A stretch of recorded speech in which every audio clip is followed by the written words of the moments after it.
Ya, Viri. Ok, entonces, vamos a ver la hidratación del paciente quirúrgico y de acuerdo a las áreas que va teniendo en quirófano, ¿va? ¿Cuáles son los objetivos que busca la hidratación en el paciente quirúrgico? Pues es que tenga una buena oxigenación tisular, que la composición hidroelectrolítica en los compartimentos se encuentre estable, o sea que esté en homeostasia el paciente y que tenga buenos niveles de glucemia, que no se eleven ni bajen durante la cirugía. Para esto, pues hay que tener en cuenta las necesidades basales, el ayuno fisiológico, el patológico, el déficit previo y las pérdidas concurrentes. Entonces, para eso vamos a ir viendo cada uno. ¿A qué nos hace referencia las necesidades basales? Pues a los requerimientos normales que tiene la persona, eso ya lo sabemos, de acuerdo a sus ingresos y pérdidas normales. Entonces, ¿por qué es importante? Porque esto nos ayuda a mantener en equilibrio el proceso enzimático y la producción de energía en el paciente y más en el proceso quirúrgico, porque como ya saben, hay una respuesta metabólica. Entonces, por esto es importante tratar de mantener el equilibrio, ya que pues vamos a someter al cuerpo a estrés. Entonces, para un adulto normal, se le van a administrar de 30 a 70 centímetros cúbicos por kilogramo de peso al día. Y si es un paciente anciano, se reduce a 0.5 a 2 centímetros cúbicos por kilogramo de peso a la hora. ¿Por qué reducimos la cantidad de líquidos que metemos a una persona adulta mayor?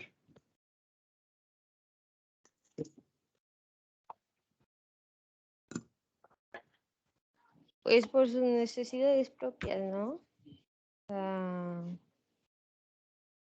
Sí, porque es distinto los requerimientos que va a tener, porque pues sí, ya a las alteraciones como fisiológicas que tiene, ¿no? Pero, o sea, explícame bien. Sí, no es lo mismo que, por ejemplo, diga, no sé, por ejemplo, la calidad, no sé, de sus riñones, de su organismo, sí, ¿no? Así es, y también porque estos pacientes pueden generar edema mucho más fácil. Entonces, por eso hay que disminuir la cantidad de líquidos que tenemos. Igual, esto tiene que ir acorde a la función renal que tienen estos pacientes. Para eso ya saben, tenemos la fórmula de Holiday-Shigar que van a darnos la necesidad basal de agua de acuerdo al peso del paciente.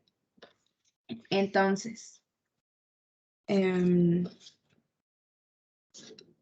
ya. Igual hay que tener en cuenta los requerimientos basales de electrolitos de los pacientes, porque no solo es reponer el volumen, o sea, el agua. También hay que reponer electrolitos si es necesario para que no,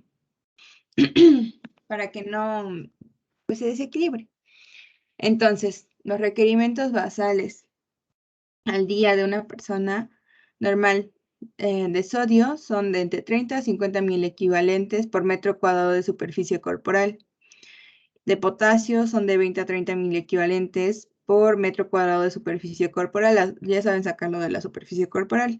Y lo de la glucosa es 60 gramos por metro cuadrado de superficie corporal. Entonces, para esto necesitamos sacarlo de la superficie corporal, ¿va? Ahora, para el déficit previo en cirugía tenemos lo del ayuno fisiológico y el ayuno patológico. El ayuno fisiológico va a depender de la edad del paciente. En neonatos o menores de 6 meses, el ayuno fisiológico se considera un ayuno de 4 horas. Si tiene ya más de 6 meses, el ayuno fisiológico es de 6 horas. Y ya, en niños mayores de 6 meses y los adultos, el ayuno fisiológico normal es de 8 horas. ¿Cuándo vamos a considerar que ya hay ayuno patológico?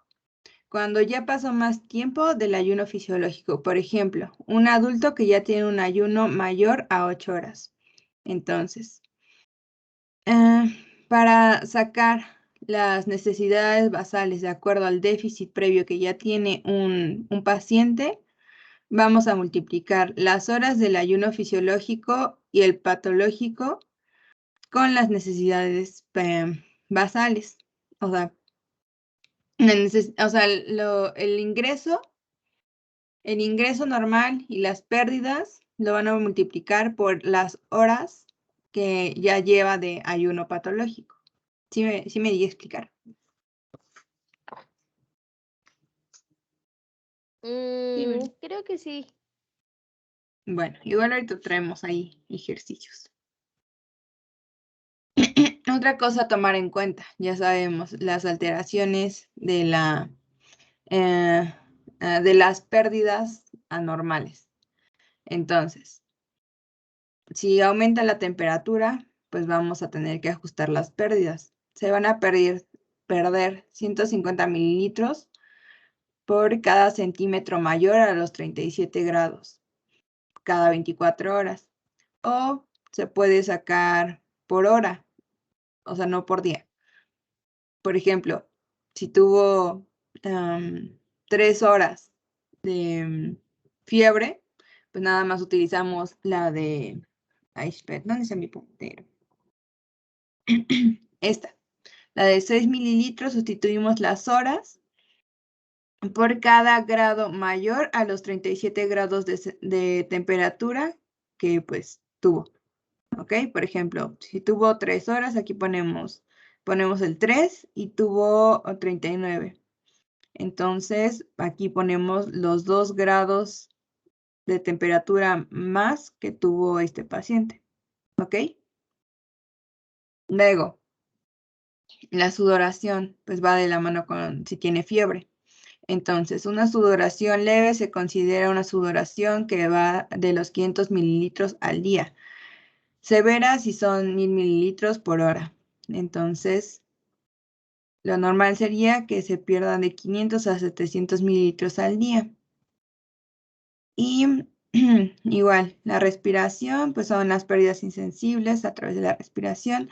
Esto se va a aumentar cuando haya un aumento de respiración mayor a los 20 respiraciones por minuto.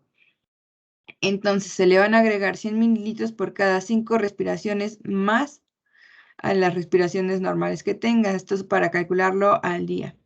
Si lo quieren calcular por hora, pues solo se va a agregar 1 mililitro por hora, por cada respiración por hora que aumentó. También, pues si tiene vómito y orina, si hay vómito, diarrea, aumenta la deposición de orina o tiene una sonda para medir la orina, pues todo esto se tiene que cuantificar para pues ya sumarlo a las pérdidas, eso ya lo saben. Entonces tenemos aquí un caso.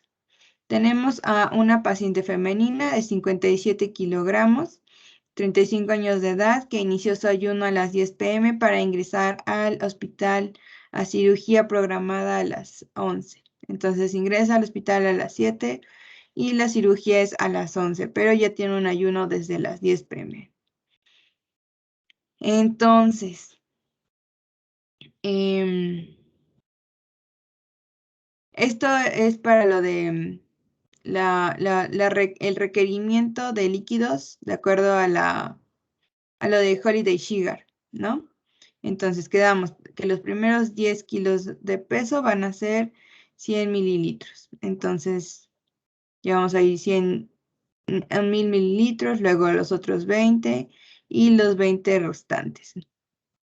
Entonces, tiene un total de 2240 mililitros al día. Si lo dividimos por hora, tiene que tener 93.3 mililitros por hora. ¿Ok? ¿Sí quedó? o como lo sacábamos antes, de la 421, pues son 40 mililitros por los primeros 10 kilogramos, 20 mililitros por los segundos 10 kilogramos, por los siguientes 10 kilogramos, y para los otros 37, pues 1 mililitro. Entonces, en total, se tienen que administrar 97 mililitros por hora. Vean cómo no, si utilizamos Holiday Sugar o la otra de 421, pues no varía demasiado los mililitros por hora que se tienen que administrar. ¿Sí? Sí. Va.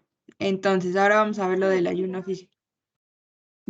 fisiológico. Quedamos que pues ya tiene 35 años, es adulto, entonces el ayuno fisiológico de una persona adulta es de 8 horas, ¿no? Entonces, el ayuno fisiológico va a ir de las 10 p.m. hasta las 6 a.m. Ya después de las 6 a.m. ya es ayuno patológico. Entonces, para el ayuno patológico va a ser de las 6 a.m. hasta las 11 a.m., que es cuando va a entrar a quirófano. Entonces, tiene 5 horas de ayuno patológico. ¿Ok? Sí, comprendimos cómo sacamos lo del ayuno fisiológico y el ayuno patológico.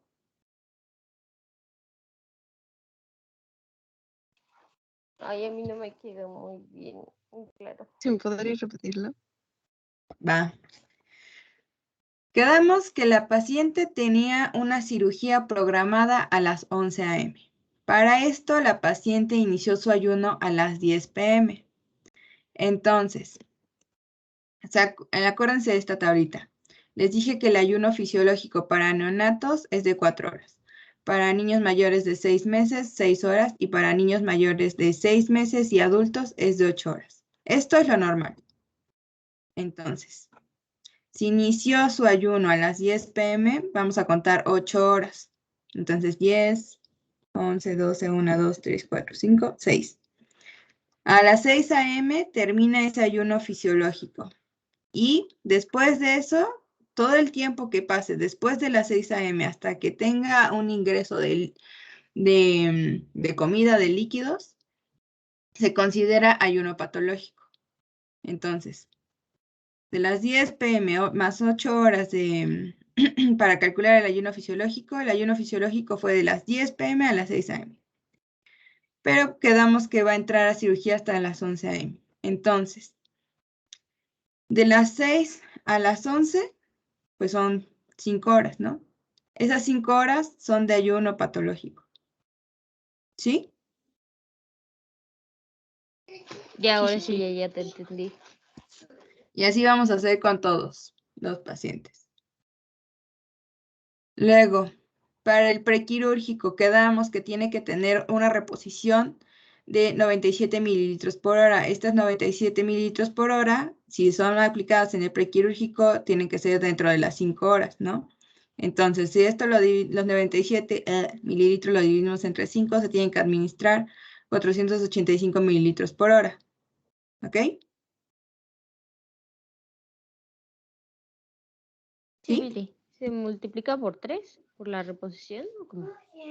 No, lo dividimos. Ah, va, sí.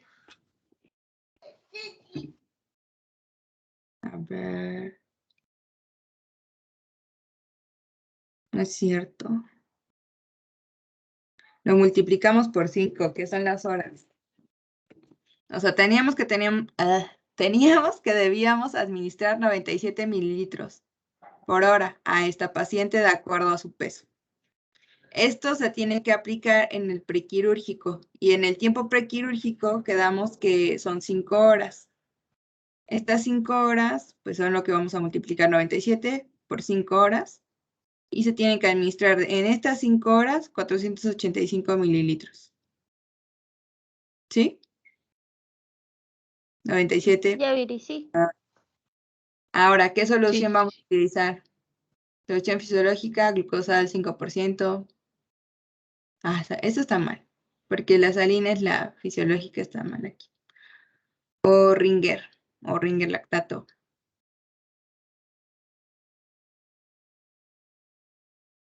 Pues se supone que se recomienda pasar Ringer, ¿no? O Harmon. Bueno, son la misma. Harmon. Porque va a entrar a quirófano y quedamos que la solución salina no estaba indicada para pacientes que van a estar en el prequirúrgico. ¿Va?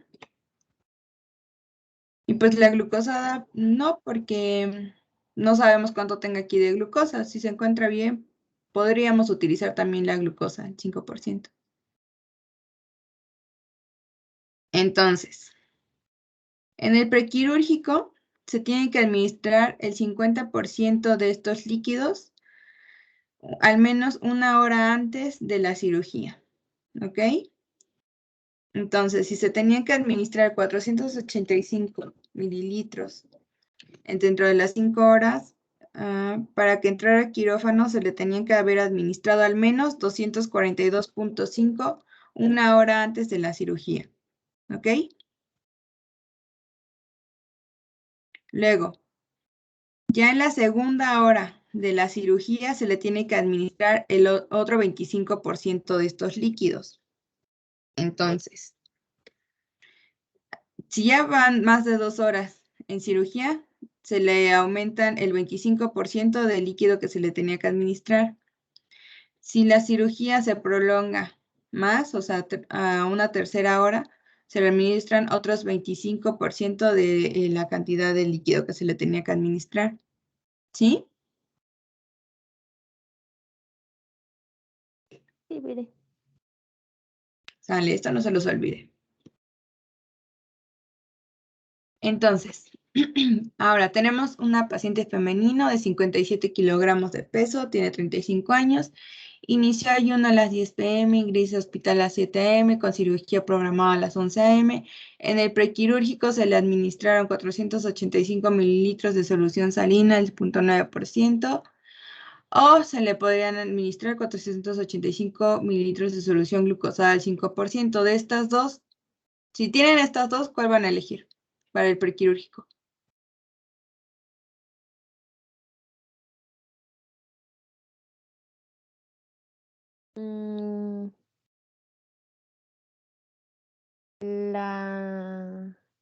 Bueno, la glucosa.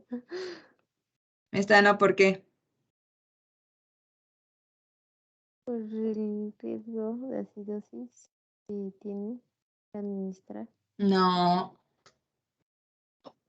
Está contraindicada para el prequirúrgico. ¿pero por qué?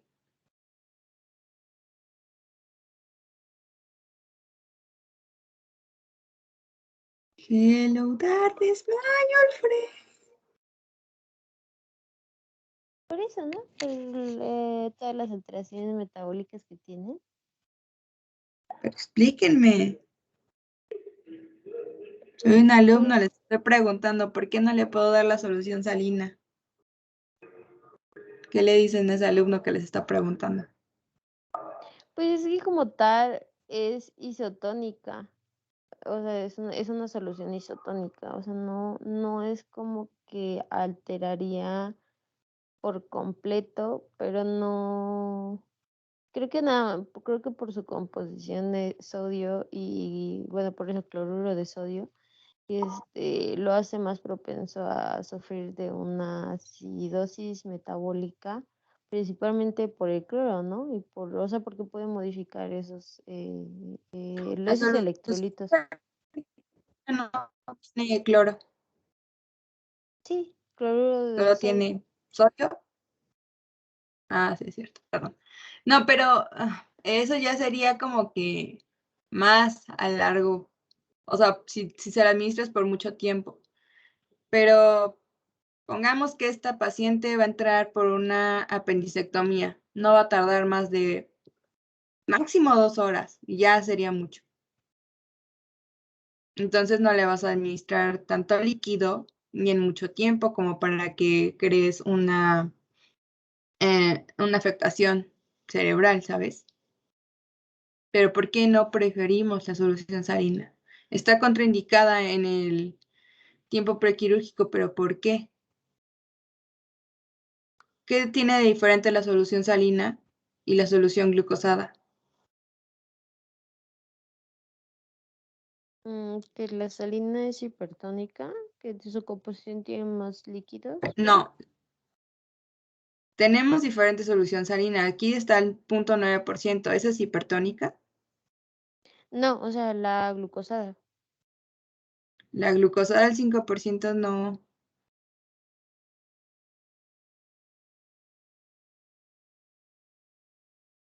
Sí, Quedamos que la solución salina al tener sodio, o sea, tiene electrolitos.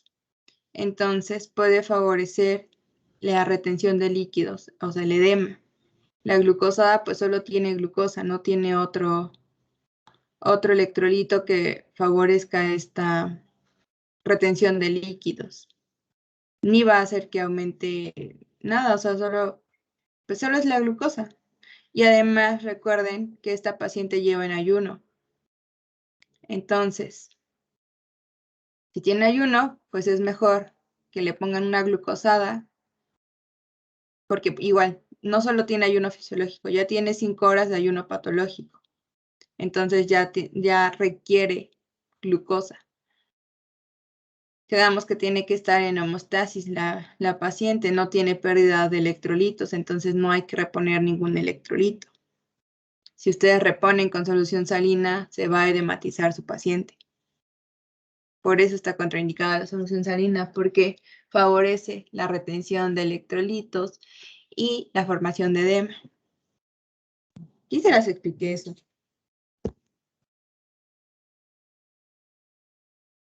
Sí.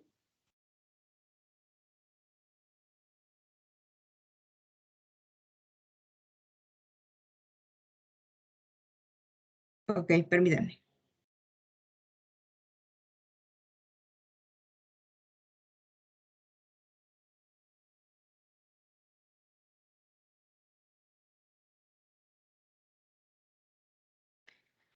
Ok.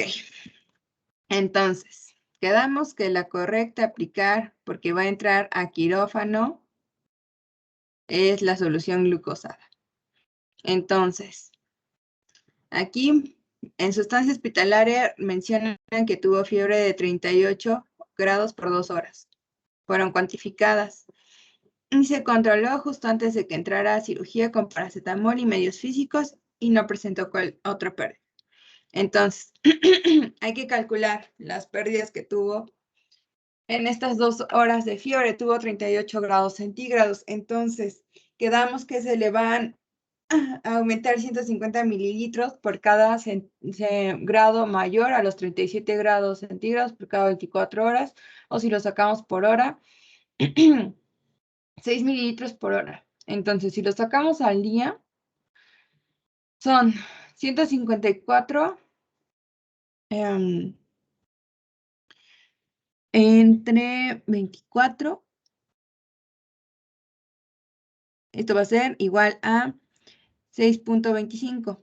Entonces, estos 6.25 lo vamos a multiplicar por las 2 horas que tuvo fiebre y ya. Entonces, tenemos que en estas 2 horas tuvo una pérdida de 12.5 mililitros. Si utilizamos la de las horas, o sea, 6 mililitros, entonces vamos a poner 6 mililitros por las 2 horas de fiebre. Entonces, nada más fue igual aquí. Un grado mayor a los 37 normales, pues solo 12 mililitros. Entonces, ya vieron que no hay mucha diferencia entre sacarlo de los 24 o por hora. ¿Por qué lo dimos entre 24? Pues porque no tuvo fiebre las 24 horas. Entonces, esto, los 150 mililitros entre 4, entre 24 para sacarlo por hora. Solo agrega 0.25 más a la fórmula de los 6. Multiplicamos por las horas de fiebre y ya quedó.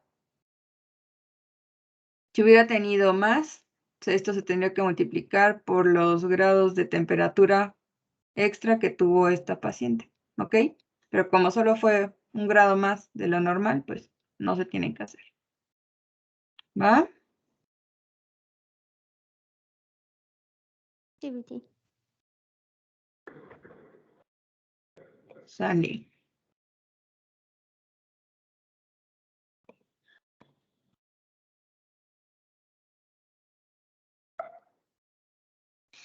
Ahora, vamos a ver qué son las pérdidas concurrentes.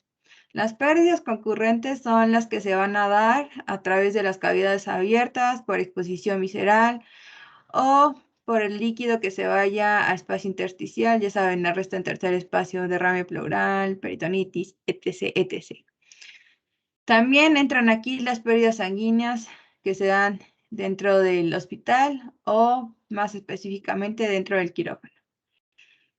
Y también las pérdidas que se dan cuando se utilizan circuitos de anestesia sin humidificador, ¿va? Entonces vamos a ver.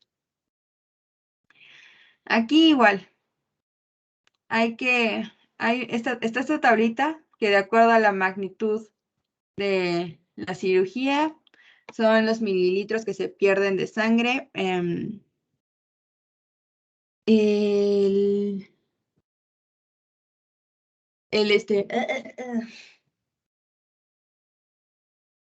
Sí, ¿cuántos mililitros de sangre se pierden de acuerdo a la magnitud, la importancia de la cirugía?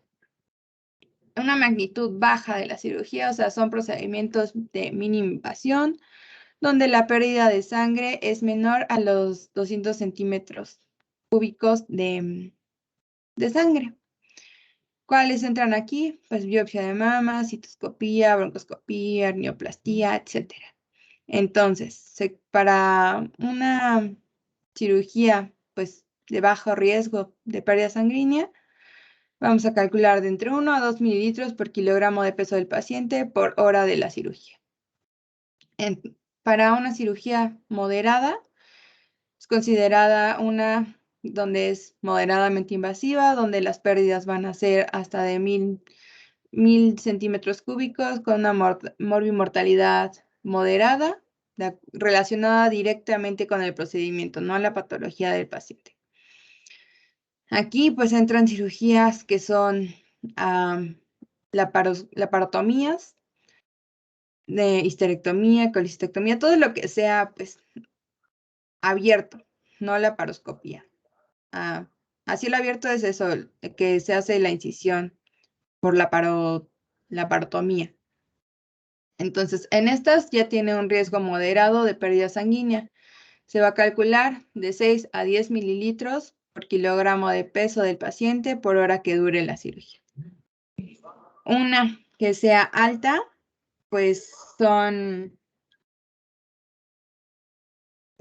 procedimientos que son altamente invasivos, ¿no? Que pues ya tienen igual un riesgo alto, intracraneales, torácicos, abdomen abierto, y en estos la pérdida puede ser mayor a los 1000 centímetros cúbicos y la morbimortalidad pues es muy elevada y está directamente asociada al procedimiento que se está realizando.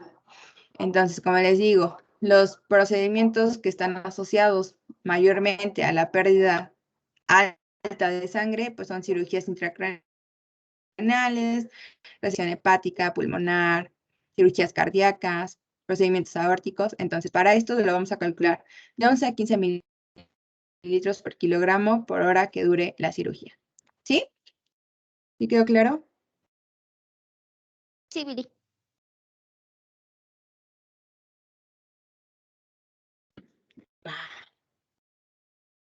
Ahora, les mencioné que también la anestesia, pues nos hace, es un factor que puede aumentar estas pérdidas, en especial, pues, la anestesia inhalada. Los anestésicos generales, pues ya saben, estos pues pueden llegar a deprimir la función renal, favorecen una vasodilatación y pues esto afecta a los egresos de los líquidos. Entonces, si deprime la función renal, vamos a tener menor egreso de líquidos. Entonces, por esto se tienen en cuenta los anestésicos generales, pero pues ya saben, no muchos de los anestésicos generales pues deprimen de forma importante la función renal, a menos que el paciente tenga alguna disfunción renal. ¿Ok? También la vasodilatación pues tampoco es muy importante, a menos que tengan otra patología. Entonces, la anestesia de conducción, o sea, peridural o raquidia, pues puede llegar a alterar porque igual causa vasodilatación. Y aquí es donde pueden aumentar las pérdidas por evaporación. Y también, si aumentan las pérdidas por evaporación, pues van a aumentar las necesidades posoperatorias en el periodo de recuperación del paciente. Aquí viene lo de la asistencia respiratoria mecánica de un paciente que se encuentra intubado o en anestesia general.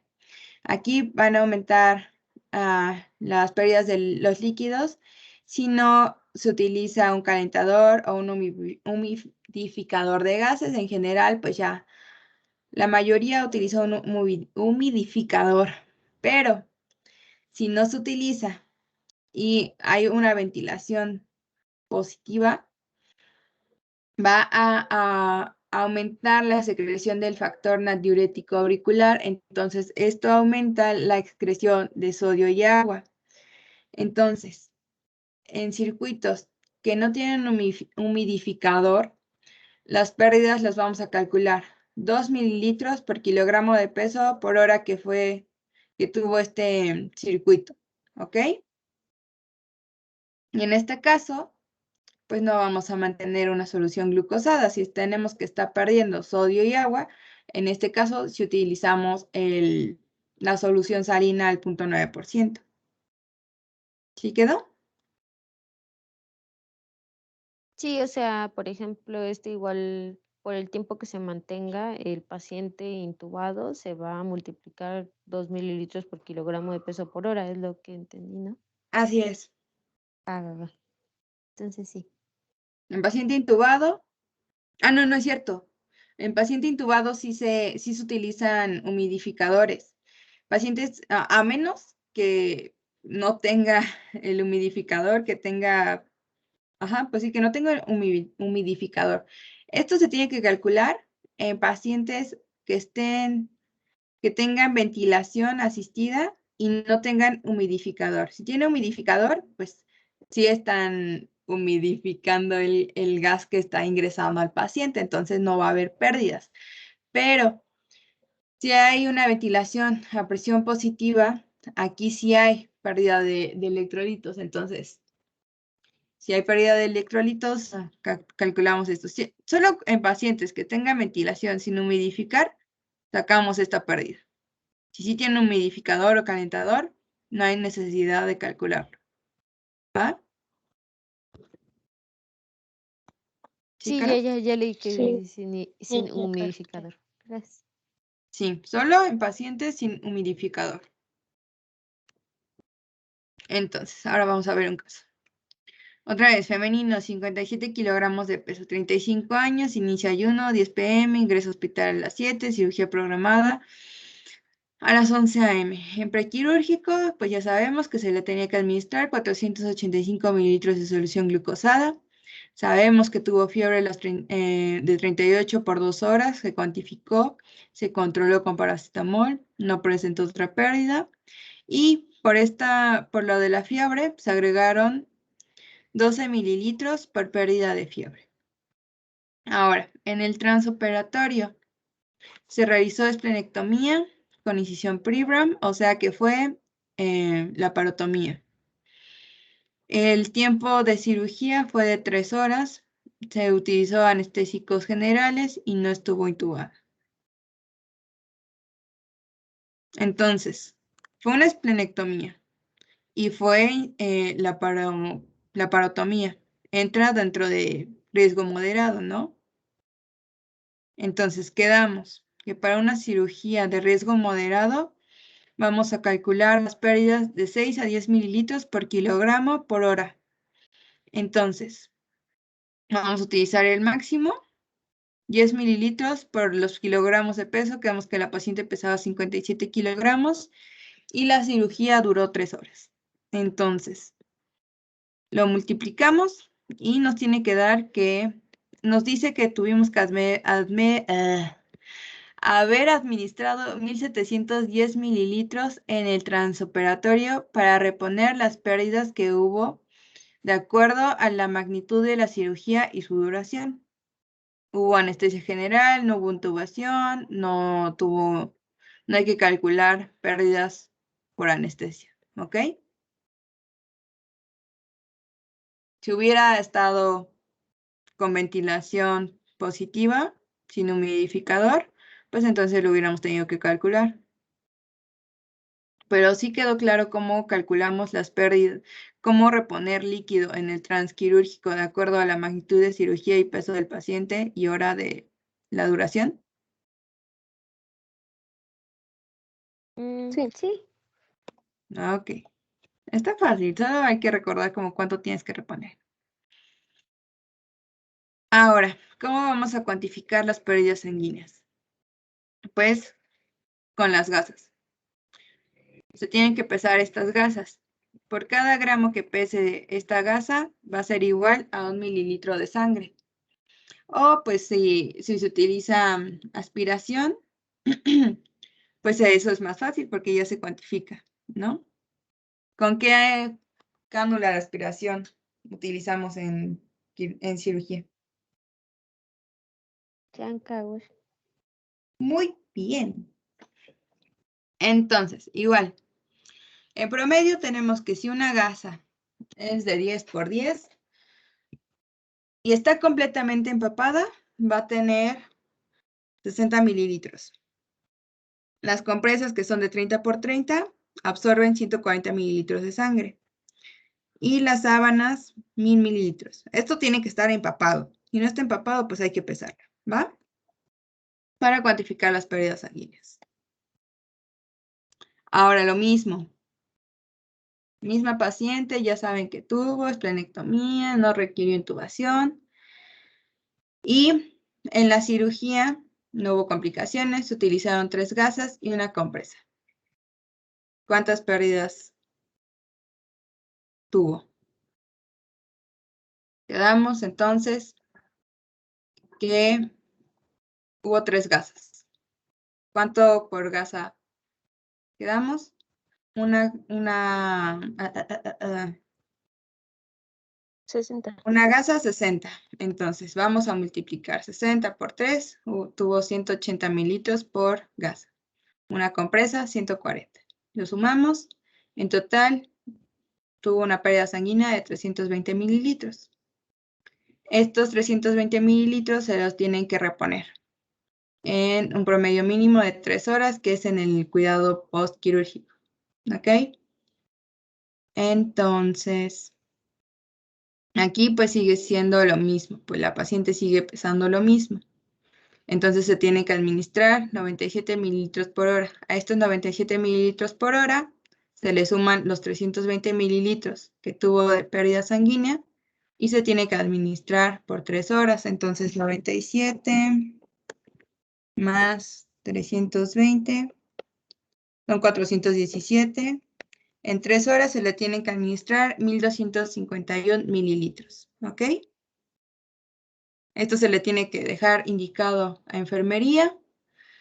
Calculamos el goteo, decidimos qué solución se tiene que aplicar, la dieta, medicamentos y siempre dar las gracias.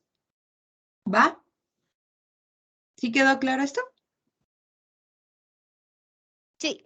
Y eso ya esa cantidad la tendremos, los 1251 mililitros, ya las dividimos entre las 3 horas que se tienen que aplicar, ¿no? No, pues ya está, o sea, quedamos que lo normal, o sea, para esta paciente lo normal era administrar 97 mililitros por hora. Entonces 97 más los 320 son 417 por hora.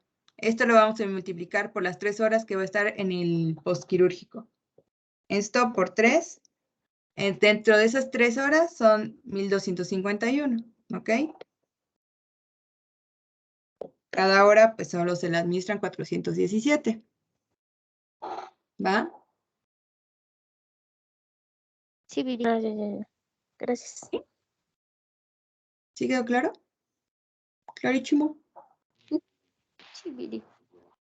Perfecto. Pues eso es todo.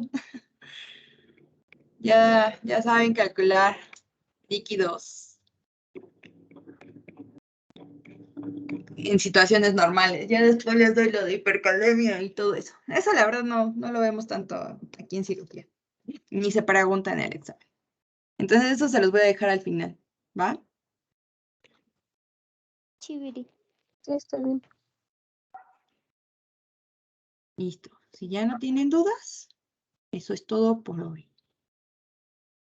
Hasta esto se me hizo más sencillo que lo del pasado, eran más ejercicios. Sí, realmente eso es lo que nosotros tenemos que calcular.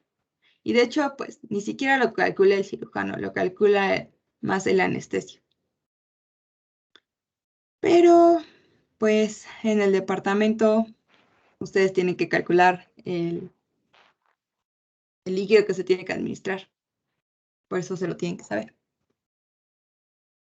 Va. Chévere, muchísimas gracias. Chévere. Perfecto. Entonces, mañana vamos a ver sello de agua. Al rato, ahorita me pongo a buscar el video del webinar para que lo vean rapidito y tengan más una idea. ¿Va? Chévere. Nos pasas tu bibliografía. Porfis. Jijiji. Sí, no lo he vuelto a leer. Pero al rato lo leo. Sí, Se no los- te preocupes, no importa si lo lees a cualquier hora, pero si puedes, leer en esta parte ya para que, pues ya sabes, lleguemos Sí. listas. Les mandé así mis flashcards, ¿no? Sí, pero no estaba sello de agua. Yo que recordé No, algunos temas que no están. Tampoco está colostomía. pero de esos mandé apuntes. De derrame de pleural sí les mandé. Bueno, Si no les llego a mandar la bibliografía, pues nada más que lean eso, que es lo básico que tienen que saber. Y ya yo me meto más a profundidad mañana. ¿Va? va. Gracias, Viri. Va. Pipi.